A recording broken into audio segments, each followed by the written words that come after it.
The kitchen fell silent except for the sound of pill bottles hitting the bottom of the trash can. My daughter-in-law Sarah stood there with her arms crossed, watching my heart medication disappear among the coffee grounds and banana peels. "Stop faking illness for attention, Margaret," she said, her voice dripping with disgust. "You're perfectly fine. This whole sick act is just manipulation to control our lives." I felt my chest tighten, not from emotion, but from the very real condition she'd just dismissed. My son David sat at the breakfast table, staring into his coffee cup, saying nothing. The man I'd raised to stand up for what's right couldn't even look at me. "Sarah, those are my heart pills," I said quietly, trying to keep my voice steady. "Dr. Morrison prescribed them after my last cardiac episode." She rolled her eyes dramatically. "Dr. Morrison is probably just humoring you. Old people love to collect prescriptions like trophies. Makes them feel important." This wasn't the first time. Over the past 6 months, Sarah had systematically dismissed every aspect of my health struggles. When I'd collapsed during their housewarming party, she told guests I was being dramatic. When I asked David to drive me to my cardiology appointment, she intercepted and said I was perfectly capable of taking the bus. What Sarah didn't know was that I'd been quietly documenting everything. Not just her cruelty, but the financial manipulation that had been happening right under everyone's noses. While she played the perfect wife and mother, I'd been watching our family's money move in ways that didn't make sense. "Mom, maybe you should try getting more exercise instead of relying on pills." David finally spoke, though he still wouldn't meet my eyes. "Sarah's been reading about natural healing methods." I nodded slowly, recognizing the words as Sarah's, not his. My successful, intelligent son had been slowly programmed to doubt his own mother's medical needs. It was masterful manipulation, really. "Of course, dear," I said, standing carefully. "I think I'll go rest for a bit." As I walked toward the stairs, I heard Sarah whisper to David, "See? She's perfectly fine when she doesn't get the attention she wants." In my room, I sat on the edge of my bed and opened my laptop. The screen showed the familiar interface of Hartford Memorial Hospital's administrative portal. As chief administrator and majority shareholder, I had access to everything, including Sarah's employment records as a nurse in the pediatric wing. She had no idea that the frail old woman she was tormenting controlled not just her paycheck, but her entire professional future. I'd built Hartford Memorial from a small community clinic into the region's premier medical facility over the past 15 years. After my husband's death, I'd invested his life insurance money wisely, acquiring struggling medical practices and modernizing them. What started as a way to honor his memory had become a healthcare empire worth over $40 million. The family thought I lived modestly because I chose to. The small apartment above David and Sarah's garage wasn't my only residence. It was simply convenient while I recovered from my recent surgery. My real home was a lakefront estate that I'd purchased under a trust name. My phone buzzed with a text from Sarah, "Dinner's at 6. Don't be late and don't mention feeling sick. Tommy's friends are coming over and I don't want you embarrassing us." Tommy was my 8-year-old grandson, the light of my life. Sarah had been slowly poisoning his relationship with me too, telling him that Grandma was always complaining, and that he shouldn't worry about my made-up problems. I opened my medical files on the laptop. The recent cardiac catheterization showed 3 blocked arteries. Dr. Morrison, who happened to be Hartford Memorial's chief of cardiology and my personal physician, had recommended immediate surgery. I'd been postponing it, not wanting to worry the family during Tommy's school year. But Sarah throwing away my medication had crossed a line. Those pills weren't just managing symptoms. They were keeping me alive until the surgery. I picked up my phone and called Dr. Morrison's direct line. "Margaret, how are you feeling today?" His voice was warm with genuine concern. "I'm well, James, but I need to schedule that surgery we discussed. And I need you to do something else for me." "Of course. What do you need?" "I need you to run a complete audit on one of our pediatric nurses, Sarah Davidson. Check her medication logs, patient interactions, and any complaints or irregularities." There was a pause. "Margaret, that's your daughter-in-law, isn't it? Is everything all right?" "Just run the audit, James. I have a feeling we're going to find some interesting patterns." After hanging up, I opened another window on my laptop, the trust documents that controlled David and Sarah's house. They thought they owned their dream home, but the mortgage was actually held by one of my investment companies. I'd quietly purchased the loan when they were struggling to qualify, ensuring they got their perfect house while keeping my involvement secret. The 4-bedroom colonial with the white picket fence and 2-car garage, the house where Sarah felt safe enough to abuse me, belonged to me. I heard laughter from downstairs as Tommy's friends arrived. Sarah's voice carried up the stairs. "Oh, don't mind the old lady upstairs. She likes to pretend she's sick for attention. Just ignore any weird noises." My chest tightened again, and I reached for the backup medication I kept hidden in my jewelry box. Sarah had thrown away my main supply, but she didn't know about my emergency stash. As the pill dissolved under my tongue, I made a decision. Tomorrow, I would visit my lawyer and begin the process that would change everything. Sarah wanted to play games with my health and my family relationships. She was about to learn that the sick old lady upstairs was actually the most powerful person in her world. ________________________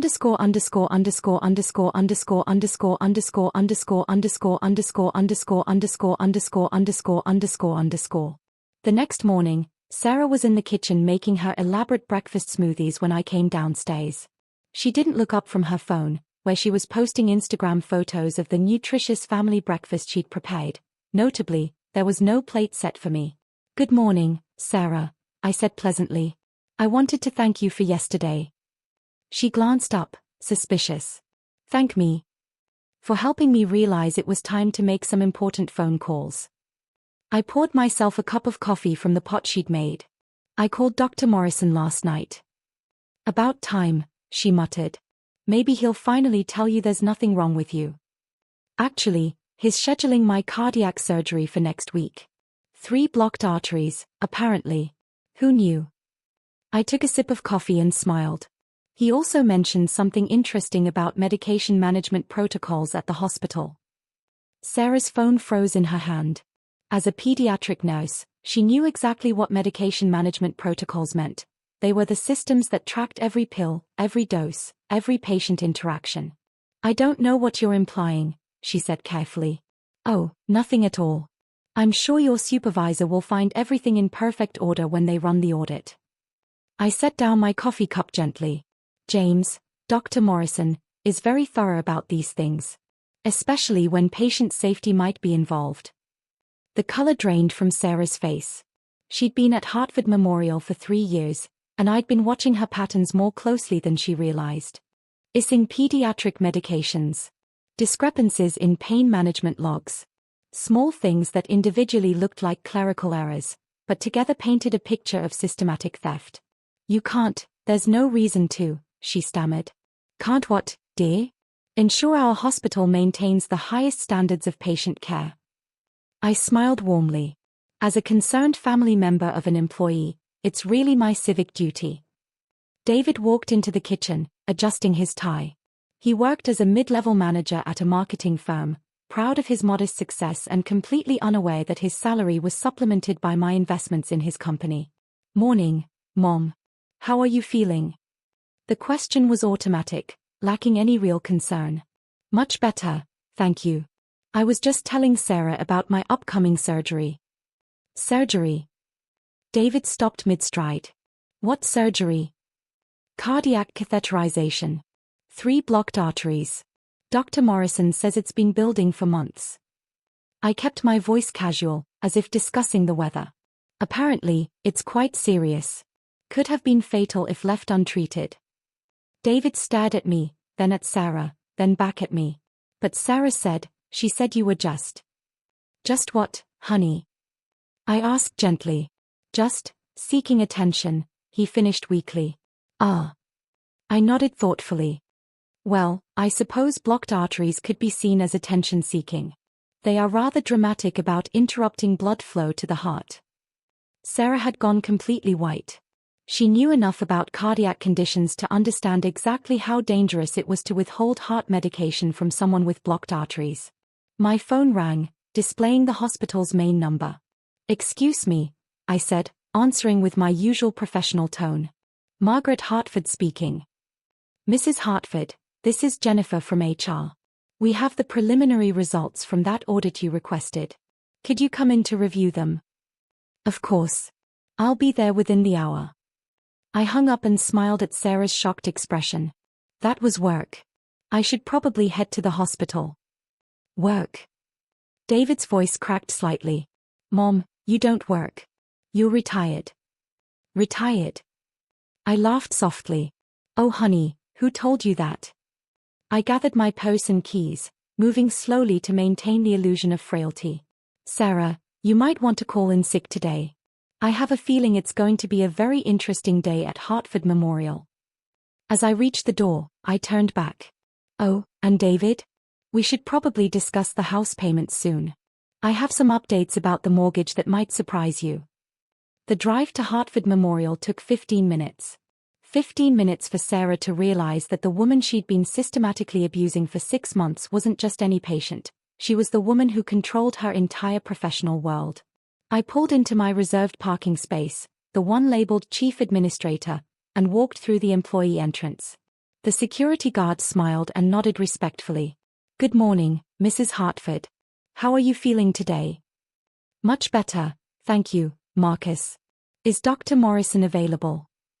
He's waiting in your office. My office occupied the entire corner of the top floor, with floor-to-ceiling windows overlooking the city. Dr. Morrison was seated at my conference table with Jennifer from HR and Paul from security. Margaret, Dr. Morrison stood as I entered. I have to say, I'm shocked by what we've found. Tell me. Jennifer opened a thick folder. Sarah Davidson has been involved in systematic medication theft for the past 18 months. Pediatric pain medications, primarily. She's been falsifying logs and diluting medications for children in post-surgical recovery. My jaw tightened. Children. She'd been stealing pain medication from children. There's more, Paul added. Security footage shows her accessing restricted areas after hours. She's been selling the medications to a contact who meets her in the parking garage. Dr. Morrison shook his head. Margaret, I had no idea she was your daughter-in-law when you asked for the audit. If I had known. If you had known, we might not have uncovered the full scope of her crimes. I sat down heavily. How many children suffered because their pain medication was diluted? We're reviewing every case, Jennifer said. But preliminary numbers suggest at least 40 patients over the past year. 40 children. 40 families who trusted us to care for their most precious possessions, while Sarah stole the very medications meant to ease their suffering. My phone buzzed with a frantic text from David. Mom, Sarah says there's some misunderstanding at the hospital. Can you help clear this up? I showed the message to Dr. Morrison. I think it's time for some family education. What do you want us to do? Jennifer asked. Follow protocol. Contact the police, suspend her immediately, and begin termination proceedings. No special treatment because she's family. I paused. In fact, I want extra scrutiny because she's family. I won't have anyone saying I protected a criminal. Paul nodded. The police are already on their way. We have enough evidence for immediate arrest. My phone rang, David calling. Hello, honey. Mom, what's happening? Sarah just called me crying, saying something about being suspended from work. She says you're behind it somehow. I am behind it, David. I'm behind ensuring that children in our hospital receive proper medical care instead of having their pain medications stolen and sold. Silence. What are you talking about? I'm talking about the fact that your wife has been stealing medication from sick children for over a year. I'm talking about the fact that she threw my heart medication in the trash yesterday while I was literally having cardiac symptoms. My voice remained calm, but firm. I'm talking about the fact that you chose to believe her lies instead of trusting your own mother. But she's a nurse. She helps people. She's a criminal, David. And in about an hour, she's going to be arrested. Through my office window, I could see police cars pulling into the parking lot. The police are here now, I continued. I suggest you hire a very good lawyer. And David? You might want to start looking for a new place to live. We need to discuss what happens when mortgage payments stop being made. I hung up and turned to my team. Let's go watch justice being served. The arrest happened in the pediatric ward, where Sarah was trying to act normal during her shift. I watched from the security office as 2 detectives approached her at the nurse's station. The look of shock on her face when they said her name was almost satisfying. Sarah Davidson, you're under arrest for theft of controlled substances, endangering the welfare of children, and fraud. Her knees buckled. She looked around frantically, as if searching for an escape route, but there was nowhere to run. As they read her rights, she kept saying, "This is a mistake. Margaret set me up. She's just a bitter old woman." Even in handcuffs, she couldn't stop blaming me. Dr. Morrison joined me in the security office. The preliminary investigation shows she stole over $75,000 worth of medications. Street value is probably triple that. And the children? We're contacting every family whose child received diluted medications. Some of them experienced prolonged recovery times and unnecessary suffering. His voice was grim. There could be dozens of lawsuits, Margaret. This is going to destroy her. My phone had been buzzing non-stop with calls from David. I finally answered. "Mom, please. Sarah says this is all a misunderstanding. Can't you just fix this?" "Fix what, David? Fix the fact that she stole medication from sick children? Fix the fact that she threw my life-saving heart medication in the trash? Fix the fact that you've spent months watching her abuse me and said nothing?